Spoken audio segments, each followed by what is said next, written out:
congratulate the university and President Moorhead on the latest U.S. News and World Report of the 13th ranking in public institutions. I think that's pretty special.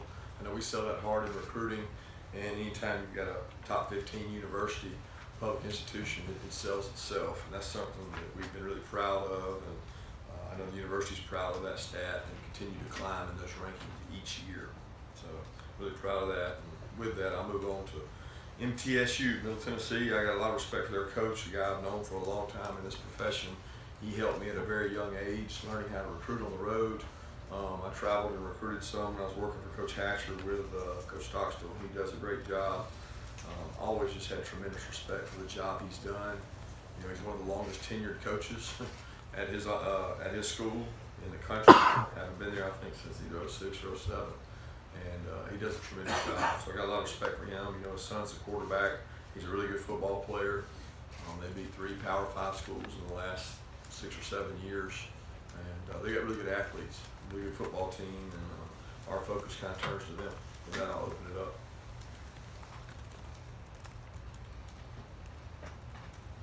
Coach, it's easy for fans and sports writers to say you want to see your the team you cover, the team you follow, play a SEC opponent or Power 5 every single week. How do you feel about games like this, Austin Peay Open, this game, UMass at the end? Yeah, I got a lot of respect for these programs. I got a lot of respect for the student athletes that play at these programs. I think that games like these a lot of times are an opportunity for their programs to survive and stay alive.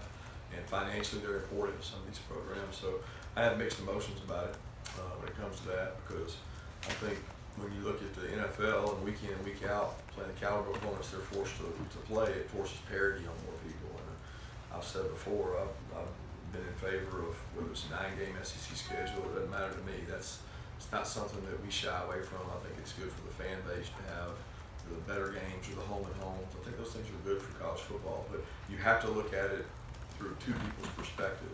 And sometimes these programs wouldn't survive, and I'm a big advocate for football in general, and I think that they need these games to survive financially, and without them, some of these programs may not be able to survive. Coach, as you speak of the quarterback at Middle Tennessee, I mean, he was a guy that's had back-to-back pretty good performances over the year here. As you kind of look at his passing ability and how Middle Tennessee predicates the offense upon what he can do, how important is it to get more of a pass rush this week, and how would you evaluate your pass rush this point? Yeah, we're always looking to improve pass rush. I mean, I think that you're never where you need to be, but that's one of the areas we want to improve. 2 things have to happen in pass rush. You have to cover them long enough to rush them, and you also have to stop the run to force them to pass the ball. And we're a run-stop first team. That's what we pride ourselves on, which probably takes a little bit away from the pass rush, to be honest with you. So it's an area that I know since we've arrived, we've been pretty good on defense here, but if you'd say one thing, you'd say we've been insufficient in pass rush. Well, you don't get both worlds, because you can be really good at pass rush and not real good at run defense. So we pride ourselves on that, but it's something we really work on. I think it's really important on these guys not to give a quarterback a long time to sit back there, because he's really good at it. They also, on the other hand, know that it's hard for them to block some of our guys every down in and down out, so they get rid of the ball quick. So you have to be careful about how many times you overdo the rush, because they have an incredible screen game. The quarterback is a very good decision maker. He knows where he's going with the ball, and they have really good skill players to get the ball to. Kirby, what went through your mind Saturday when you guys had to insert Cade Mays in the lineup there in the second half? And how did he grade out? And how was Andrew Thomas's availability this week? Andrew Thomas is still ankle sprained. He'll be out today. Hopefully be back for the game, but that's still not known. We'll see how he is tomorrow. Today he's going to rehab and work on it. I know he's been doing some stuff on the treadmill with it. He'll be getting back. Cade, I was excited for Cade as much as I was disappointed for Andrew, because Cade's worked hard. He came in at mid-year, worked really hard. The biggest reaction I had was, I'm glad we practice the way we do. I'm glad that he has to go against really good players day in and day out, so it's not unusual for him. And he did some good things when he went in. You know, I think the overwhelming consent was when he went in that, like, and just like took over. A lot of that had to do with the body blows that occurred before that. But he had some mistakes. He did some things that weren't real good, but he did some good things. Find positive in it, but also find area for improvement.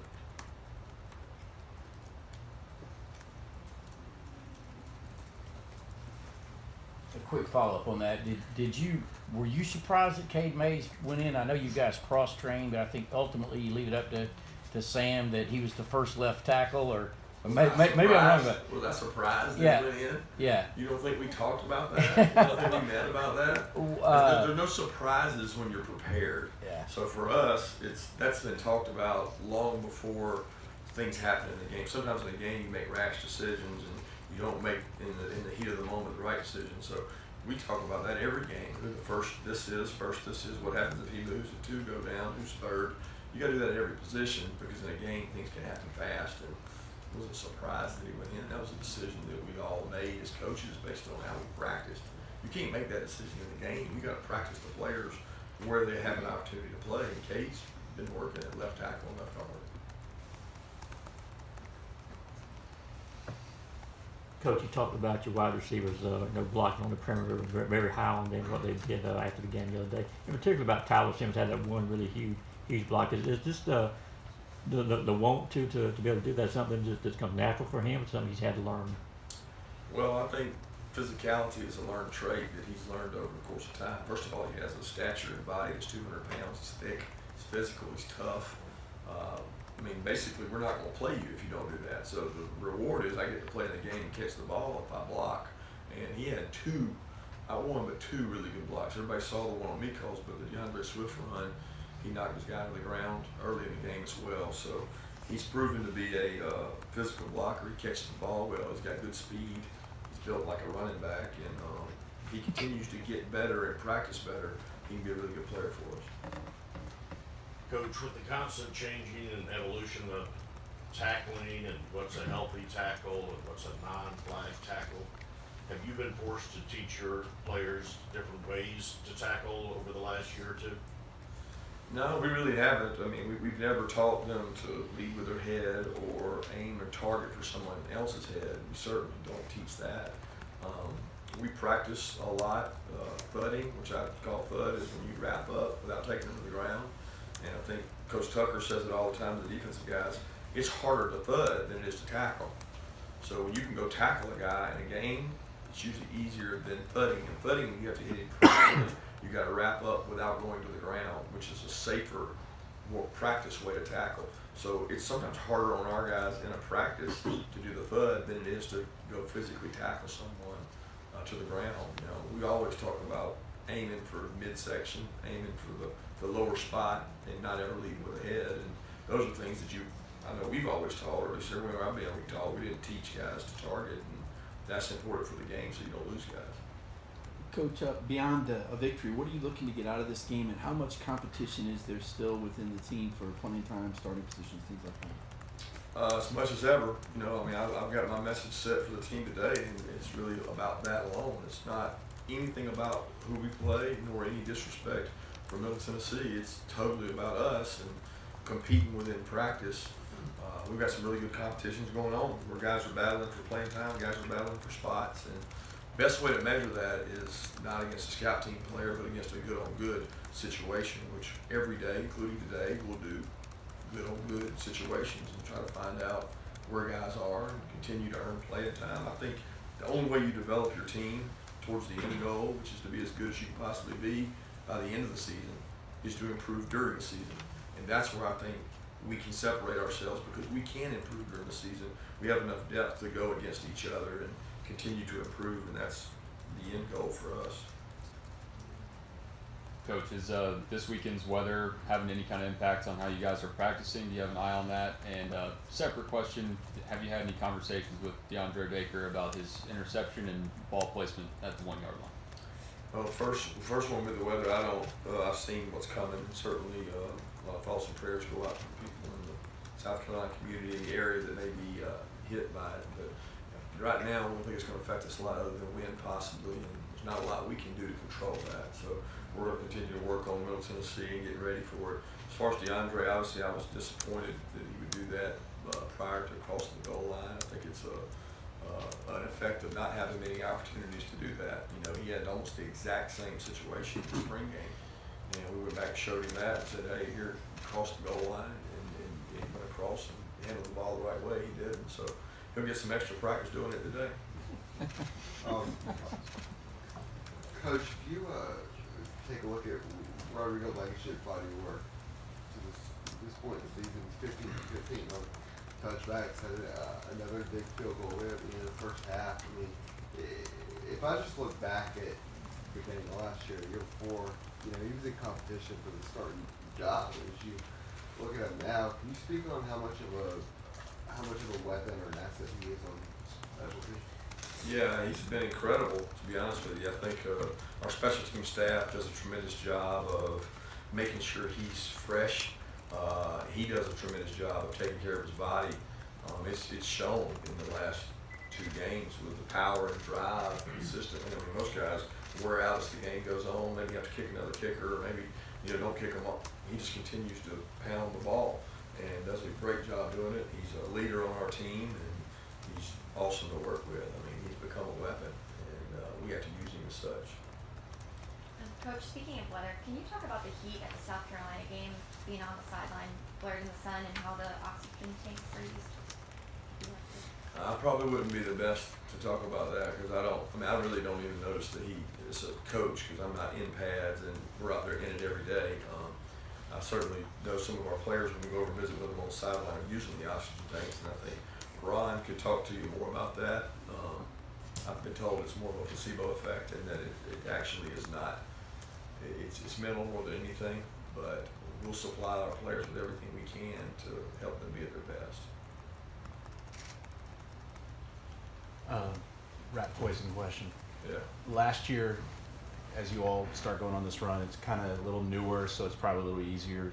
This year, when you start ranked where you are and you have results to kind of validate that, any different message, any different approach to the guys? I don't think so. I really think the approach and the deal is that the pats on the back sometimes are not real. Pats on the back are all conditional, and we're not into conditional love or conditional improvement. We want to improve unconditionally. We want to be loved unconditionally, and the way you do that is by trusting and believing in your teammates and getting better. And we're going to try to sell this team today, and this week, and every week on getting better because we can't control all these outside forces. We can't control what other teams do. We can't control what people say. All we can control is how we work, and if the leaders buy into that message and understand that we have to get better to get where we want to go, then we usually tend to do that. Coach, I know you addressed this in Destin a little bit, but just watching college football highlights, it seems like this 2 quarterback thing's becoming a bit of a trend. Do you see that looking into the future where teams are going to work 2 quarterbacks just because of the injuries and the situations at a lot of these top schools?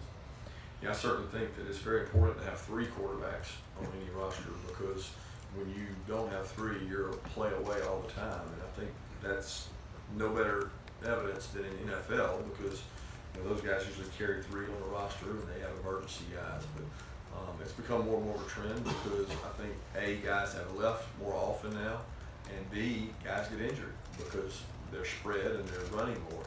So you've got to have the ability to protect the quarterback, and you've got to have the ability to have 2 quarterbacks that can play. After the game, you were talking about how, letting the air out of a defense, playing or just a team physically and those things. I wanted to ask, you talk about the standard, playing to the standard, the scoreboard, all that stuff. Does it kind of change? Not necessarily change, but do you find it a little different when you're seeing your team do that, what it was able to do Saturday and other games, and your ability to coach as well, your ability to call games, Jim's ability to call games, and also the players and kind of their attitude on the sideline? Does it have like a ripple effect? I don't know. Are you asking if there's momentum in being able to get a lead? I'm just saying, does it change the way you guys coach? I mean, obviously, I know the message is still the same, and you want them to be physical, but when you see your team starting to do that, is it something that changes the way you guys are coaching the players, and maybe you switch gears a little bit? I don't think so. I mean, I certainly coach from the beginning whistle to the end whistle exactly the same all the time because I don't think the scoreboard matters. So if the scoreboard doesn't matter, why, if we're down 25, 30, whatever we were down at Ole Miss, should I be coaching different than if we're up 25 or 30 against somebody at home? I just don't see the difference in that, because I believe in what we tell the players, which is playing to that standard and playing like the scoreboard's not there. So if you coach the same way, then the expectation for the player that goes in, whether you're up or down, is exactly the same.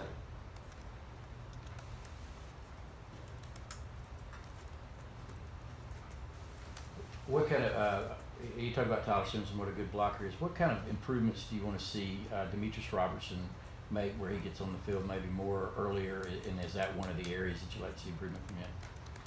Yeah, I don't know that Demetrius didn't get on the field earlier. I thought Demetrius played a good bit and will continue to. He's going to have to compete in practice, and we'll always play the best players here. And when those guys are at the top of their game, we'll have a good rotation going. I think right now at the wideout position we've got good depth because we've got guys that can do different things. A lot of guys that are really physical, maybe a fast guy, maybe a vertical threat guy. But at the end of the day, when you turn the tape on, the guys that get open are going to be the guys that play. And South Carolina did a good job in press of pressing some of our guys. It was a good thing we could run the ball because they had our hands on a lot of our wideouts, and creating separation is really important. 2 more questions? Last question. Kirby, do you hope to get Justin Fields' work when the game's in the balance, getting quality work, or obviously the goal is to win the game as any way you can? I think the important thing for Justin is that he continues to improve. He's worked hard, and we want him to continue to improve as a player. That's what's going to make our team better, and that's what's important in his future, to continue to do that. I'd love to get him an opportunity to get in these games.